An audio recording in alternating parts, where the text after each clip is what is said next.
Gostaria que vocês dessem uma olhadinha nas imagens que está apresentada nos slides, para a gente iniciar o nosso trabalho tentando compreender afinal o que é um tabernáculo.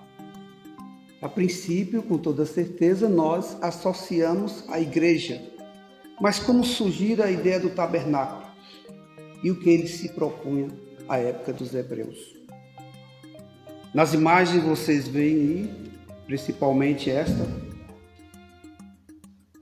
está mais nítida. Boa noite.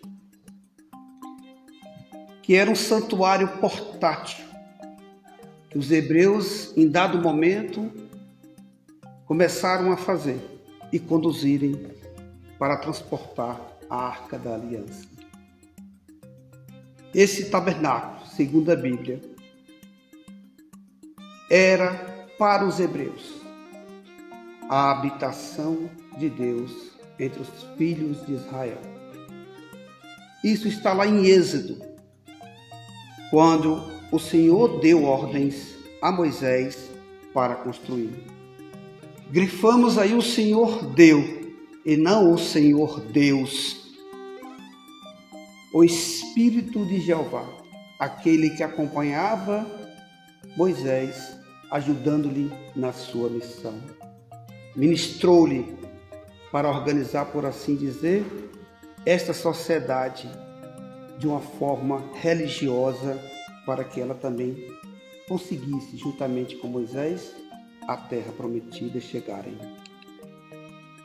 O Templo de Salomão, depois desse tabernáculo portátil, finalmente fora soerguido na data de 480 anos após o povo de Israel ter deixado o Egito. Ou seja, cerca de 1005 anos antes de Jesus, é que o Templo de Salomão fora soerguido. Até então, era portátil, porque era um povo nômade. E ali abrigavam a Arca da Aliança, onde outras coisas, ou principalmente, estavam as tábuas de Moisés. E olhando assim para esse tabernáculo, com essa conjuntura, onde a gente vê, de certo modo, aqui em lona, mas agora em paredes, em um átrio muito grande, onde tem uma primeira porta de entrada, e depois uma outra porta onde tinha mais um outro serviço a ser prestado e uma terceira porta. Para os hebreus daquela época, sobretudo para esse povo judeu, esta pergunta que nós estamos a fazer agora, se fora do tabernáculo não há salvação, para eles sim.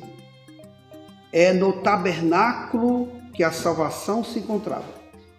Era preciso ali prestar cerimoniosamente, religiosamente, seus tributos, seus sacrifícios, ou ali se refazer.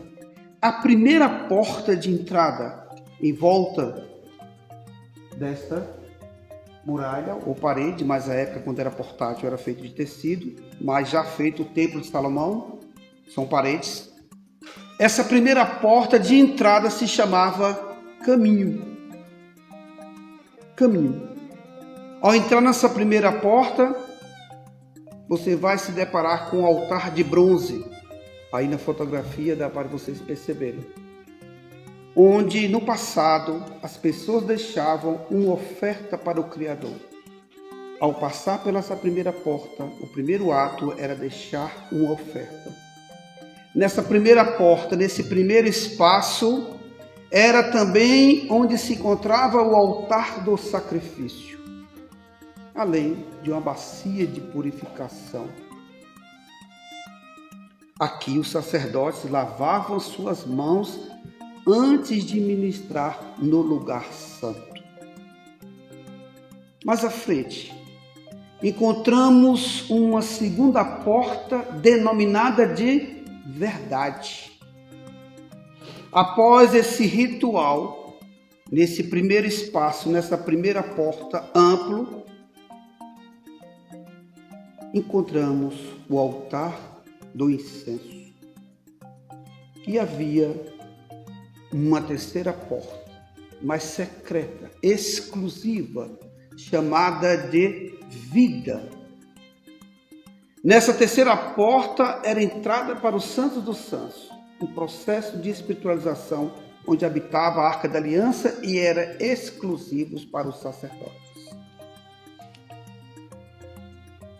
Trazendo para a nossa realidade de hoje, e olhamos aqui o Templo de Salomão, localizado em São Paulo, Brasil. O Templo de Salomão é uma réplica, pode-se dizer, fiel ao Templo de Salomão, há cerca de 480 anos, depois que os hebreus partiram do Egito em busca e encontraram a sua terra. Bem semelhante. Cabe-se na segunda porta, porque na primeira porta lá também está a recepção. Na segunda porta se encontra também lugares para 10.000 pessoas e as suas terceiras portas locais também, onde seus pastores se reúnem e que não têm acesso ao público. Quando olhamos também o Vaticano, de certo modo, a sua conjuntura, a sua arquitetura, não é tão semelhante ao Templo de Salomão? Ou qualquer outra igreja? Inclusive a Mesquita de Meca, na Arábia Saudita. E a gente se pergunta, agora, passado mais de 2.000 anos, 2.500 anos, por assim dizer, que foram instalados o Templo de Salomão, onde esse tabernáculo tomou lugar de um espaço físico, portanto, não era mais portátil. As igrejas de hoje, nitidamente cristãs, trazem do seu passado, da sua herança judaica, muitas influências, inclusive na sua conjuntura. Não é tão diferente.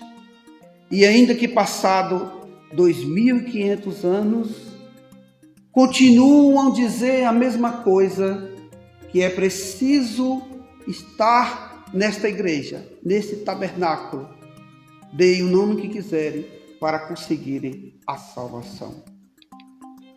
Mas Jesus, dentro de um contexto histórico, porque não importava para ele destruir leis nem os profetas. Diretamente, porque no contexto histórico, ele compreendia muito bem que nesses espaços não estava a salvação, como nós espíritas também compreendemos, que é fora da caridade que não há salvação, e não fora de um templo religioso, um tabernáculo, uma igreja, deem o nome que quiserem. Jesus compreendia tanto isso, e dentro desse contexto histórico ele fora direto ao povo da sua época e dissera, eu sou o caminho. Estava se referindo à primeira porta, em que os hebreus achavam que ali estava a sua salvação, com sacrifícios, com presentes, não buscando a Deus. E não é tão diferente como nós nos encontramos hoje. Estamos em busca de Deus, uma boa parte, ou daquilo que Deus tem para nos dar.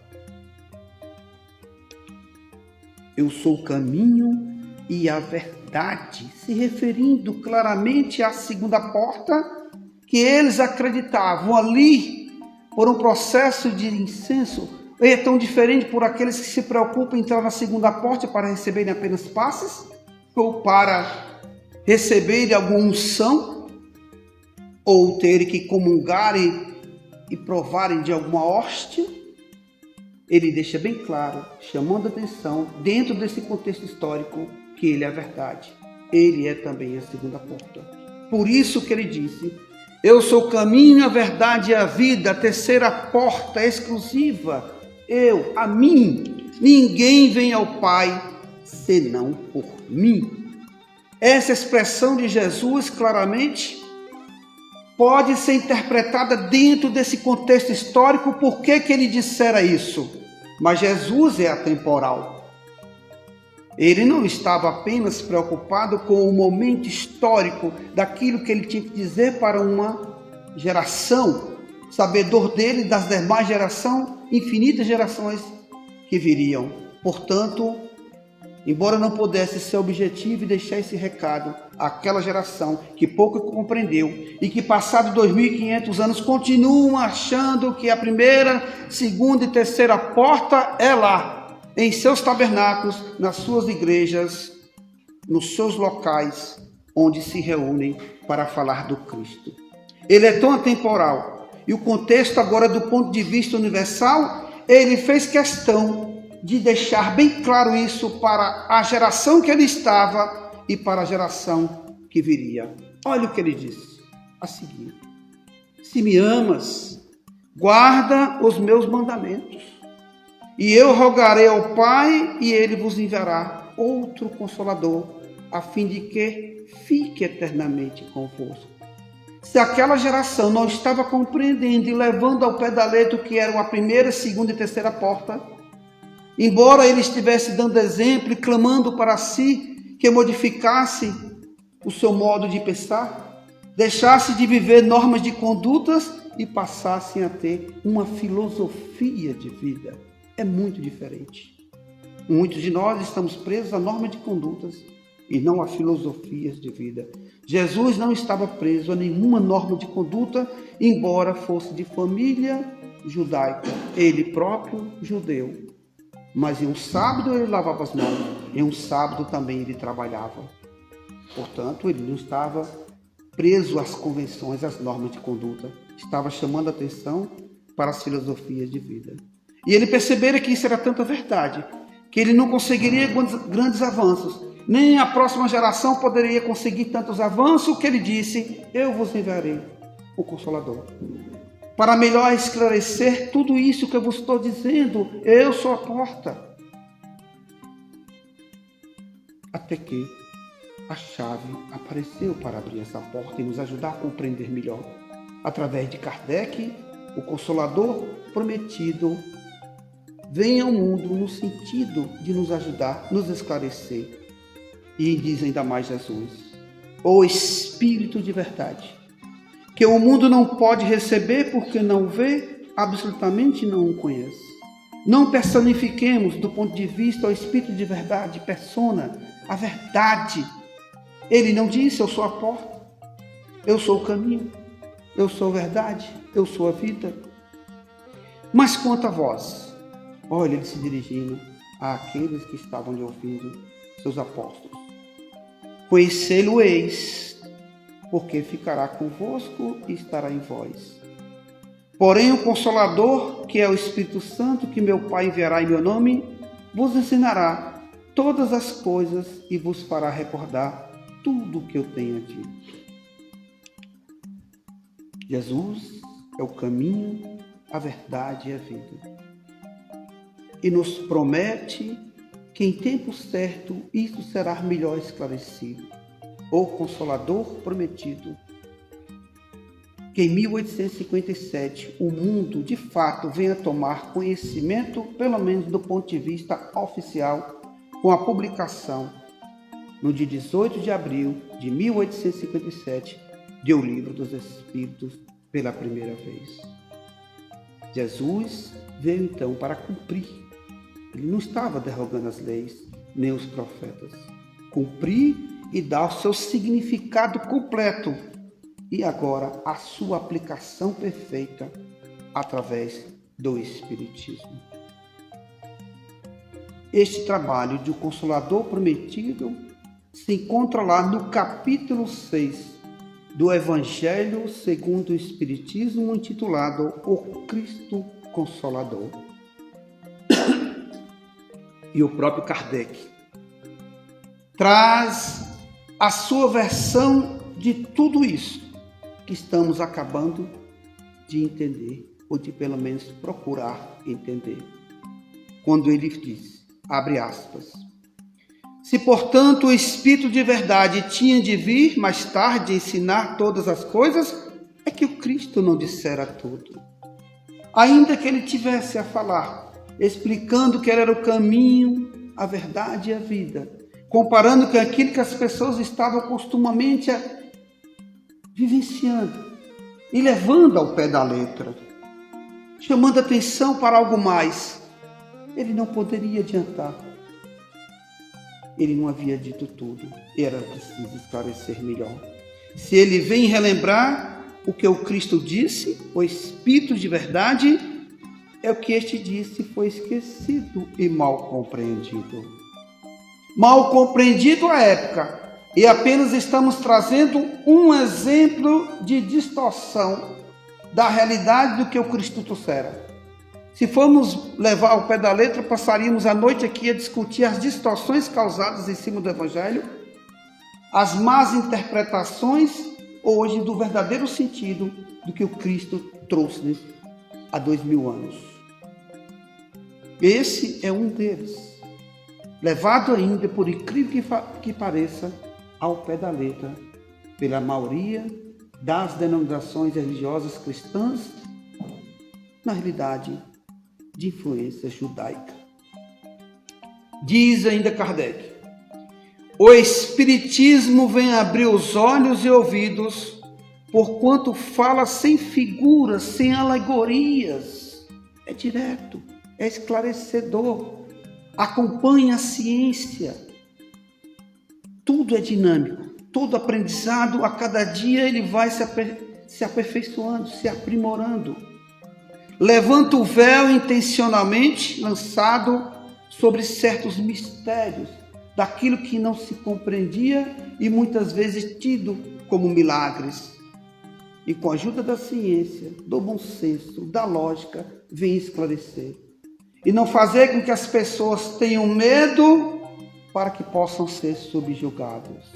Uma grandiosíssima ferramenta dos falsos profetas, dos pseudo-sábios, manipulação, vontade de poder.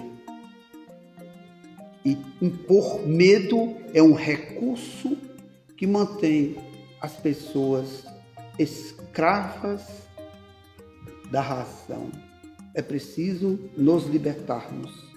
E continua ainda Kardec: vem finalmente trazer a consolação suprema aos deserdados da terra e a todos os que sofrem, atribuindo causa justa e fim útil a todas as dores. Nesse dito capítulo, o Cristo Consolador, especificamente, vamos encontrar algumas instruções dos Espíritos, entre elas do Espírito de Verdade. Uma dessas publicações foi colhida em Paris, na data de 1860, e Kardec a publicara no Evangelho segundo o Espiritismo, nesse referido capítulo. Aí é o Espírito de Verdade a manifestar-se e dizer: aqui veio as suas intenções, seus objetivos, correspondendo à vontade do Cristo, que disse que enviaria o Consolador prometido. É Ele a escrever através de médium. E agora podemos ter acesso a essa informação aqui, neste exato momento, ou se quisermos, peguemos o Evangelho segundo o Espiritismo, no capítulo 6, o Cristo Consolador, e vejamos estas mensagens na íntegra. Essas são palavras do Espírito de Verdade, aquele que Jesus disse que enviaria em seu nome. Olha o que ele diz. Abre aspas.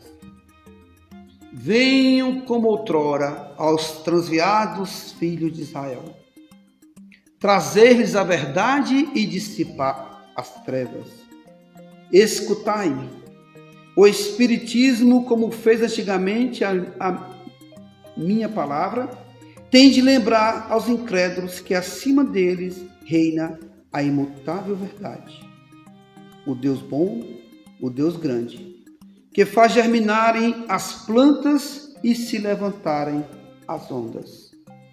Revelei a doutrina divinal, como um ceifeiro, reuni em feixes e bem espaçoso no seio das humanidades e disse: vinde a mim, todos vós que sofreis. Mensagem obtida pelo Espírito de Verdade, via mediúnica, em 1860, em Paris.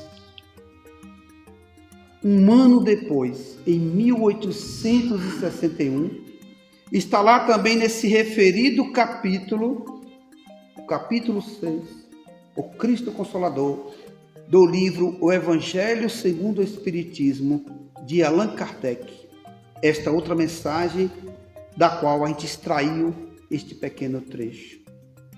Ele diz: estou convosco e meu apóstolo vos instrui.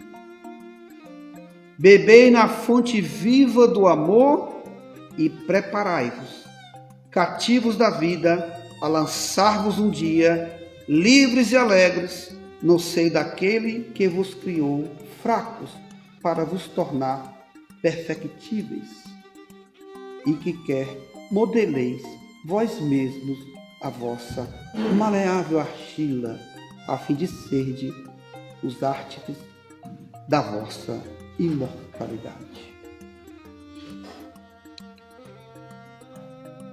2 anos depois desta mensagem, mas uma mensagem do Espírito de Verdade, desta feita na região, na França, conhecida como Havre, via mediúnica, datada de 1863, quando ele diz: tomai, pois, por divisa estas 2 palavras, devotamento e abnegação.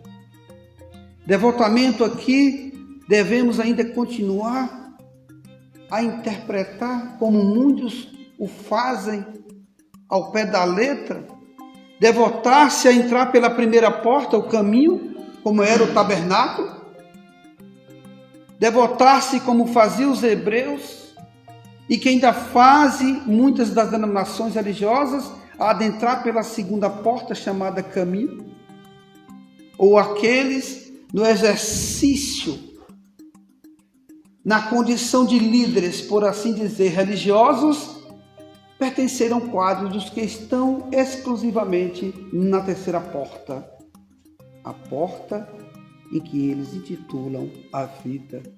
Venha a mim, dizem muitas denominações religiosas ou pseudo-sacerdotes, que eu lhes perdoarei. Eu sou intermediário entre o céu e a terra.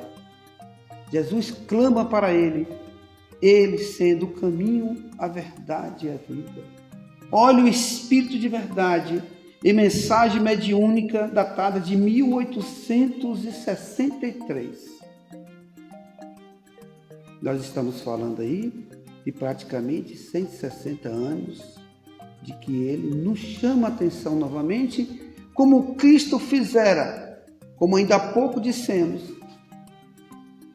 não criticando, mas chamando a atenção daqueles daquela época que levavam ao pé da letra e diziam: passe pela primeira porta, assim chamado caminho, faça seu sacrifício, faça suas ofertas, entre na segunda porta, a verdade, e aqui se purifiquem, ó incenso, ó água. É a preocupação que nós também espíritas devemos ter cuidado. Essa porta da verdade também nós temos que abrir literalmente no sentido da preocupação de apenas vir aqui receber paz. Essa verdade não é conseguida através da interação dos 2 planos da vida, quando a gente nunca se esqueça disso. Relembrando ainda as palavras de Jesus: conhecereis a verdade e afinal ela vos libertará. Que verdade? E que libertação?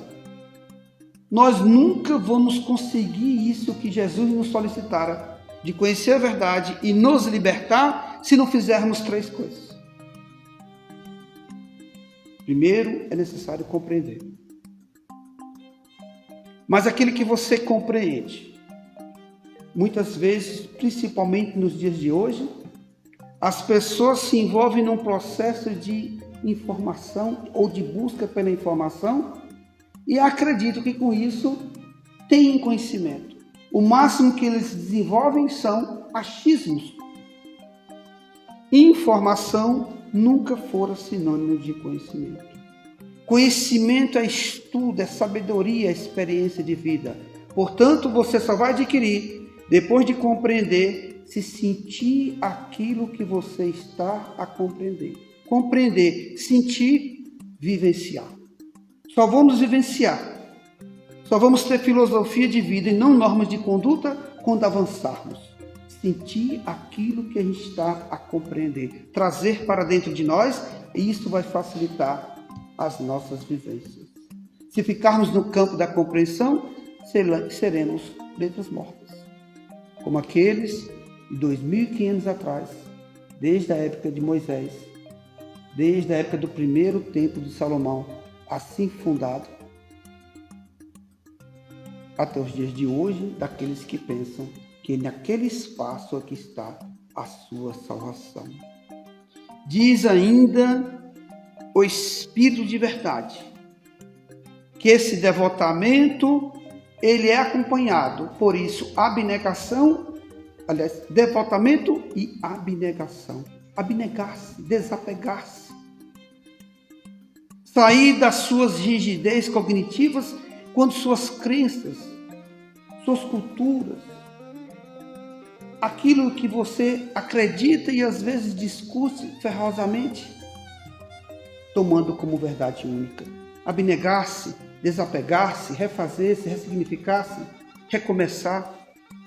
Sair da rigidez cognitiva, sair dessa rigidez emocional dentro de nós e sermos mais flexíveis. E ainda diz, se fizestes isto, sereis fortes. Espírito de verdade nos alertando nesta mensagem mediúnica de 1863. Porque elas resumem, nos alerta, todos os deveres que a caridade e a humildade vos impõem. Abnegação e devotamento. Começamos a fazer algo, começamos a procrastinar. Não nos envolvemos, não avançamos, estagnamos. Temos medo de dar o próximo passo. Mudança causa sofrimento, com toda certeza. Mudar não é fácil. Você está em uma zona de conforto. E quando você se propõe a mudança, com toda certeza, isso causa muitas divergências consigo próprio. E ainda diz o Espírito de verdade, o sentimento de dever cumprido vos dará repouso ao espírito e resignação. Que sabe as palavras. Será que se a gente ficar no campo da compreensão e discutir o que ele acabou de dizer, nós vamos avançar para uma vivência? Se sentirmos, pode ter certeza que o processo de vivência estará se acelerando dentro de nós. Sinta o que ele disse. Traga para a sua experiência de vida quando ele diz aqui, sentimento de dever cumprido vos dará repouso ao espírito e resignação. Isso são palavras? Conseguiremos entender o sentimento de dever cumprido apenas de forma racional? Como seria possível? É preciso que você sinta. E nós sentimos quando a gente faz algum ato de caridade, quando a gente pratica o bem, quando a gente está bem consigo próprio. Ainda diz, o coração bate então melhor, a alma se asserena e o corpo se forra aos desfalecimentos. Por isso que o corpo tanto menos forte se sente, quanto mais profundamente golpeado é o espírito. Relembremos ainda daquilo que a gente começou a falar. Para aqueles que chegaram depois, não ouviram, para concluirmos o trabalho desta noite. As águas, percebam, as águas do rio. O rio bebe as suas próprias águas? Ou ele alimenta floresta, alimenta seres humanos? É a nossa vida, do ponto de vista da matéria, para nos mantermos nessa matéria. Então os rios não bebem da própria água. se elas alimentam as árvores, olhemos para as árvores. Elas não se alimentam dos próprios frutos, embora está sendo alimentada pela água que não se alimenta dela própria. E os frutos, nesse processo de decomposição, tornam o solo mais fértil. Com toda certeza que onde há regiões que tenham árvores, que tenham frutos, com toda certeza é um solo fértil. E o que ela alimenta? Alimenta, por exemplo, os animais, alimentam as flores, a lhes dar vida. Portanto, esses frutos não alimentam a si próprios, também servem para alimentar aos outros.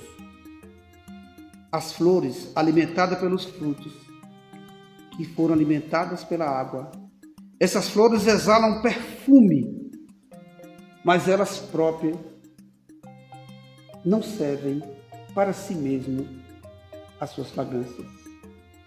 Essas fragrâncias se dissipam no ar e ajudam a ele ficar mais límpido, puro. E o sol? E o que dizer do sol? A sua luz é para si próprio? Ai de nós se não fosse também o sol. Não existiria vida aqui nesse planeta. A conclusão que a gente chega que essa regra da vida nós poucos percebemos, ou nos damos conta muito pouco, que tudo é para servir aos outros. Não há nada que não fora feito para não servir aos outros, sobretudo nós. Portanto, aprendamos essas regras de ouro, que estamos aqui para servir como Cristo assim se colocou. Por isso, Ele via Consolador, Ele está presente conosco, continuando a nos servir, dando o próprio exemplo de uma regra de vida de ouro, uma regra divina. Sejamos felizes servindo. Vivamos felizes, sejamos felizes, mas principalmente, sejamos felizes sabendo que tem pessoas felizes conosco, porque nós estamos buscando nos melhorarmos enquanto pessoas, enquanto seres humanos. Servir, servir e servir. Fora da caridade é que não há salvação, não fora dos templos, dos tabernáculos, das igrejas. Não há salvação dentro de normas de conduta. Há salvação em filosofias de vida, respeitando esse processo de servir. Mas poucos no mundo de fato compreenderam isso e sentiram profundamente isso ao ponto de vivenciar. Evidentemente que nós estamos dentro desse processo, há muitas mudanças dentro de nós, onde a gente compreende isso, estamos vivenciando porque a gente já começa a sentir, mas alguns já, mesmo aqui entre nós, de certo modo, podem servir de exemplo para o que nós estamos a falar.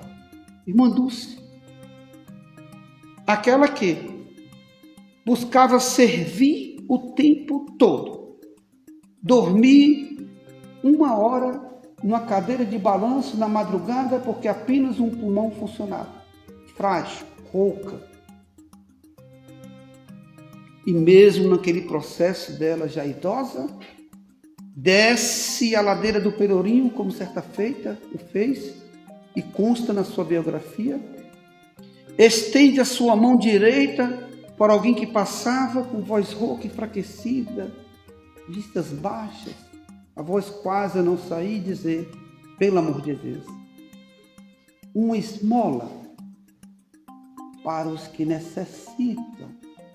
Olha a ordem da vida, estamos aqui para servir. Para os que necessitam, não é para ela. Não é aqueles que estão preocupados nos seus tabernáculos, nas suas igrejas, de fazer dali instrumento de poder. Não é para si, é para os outros. E nessa passagem que se encontra no filme de Irmã Dulce, poucos de nós vão conseguir deixar verter uma lágrima. Porque quando ela estende a mão e diz exatamente isso,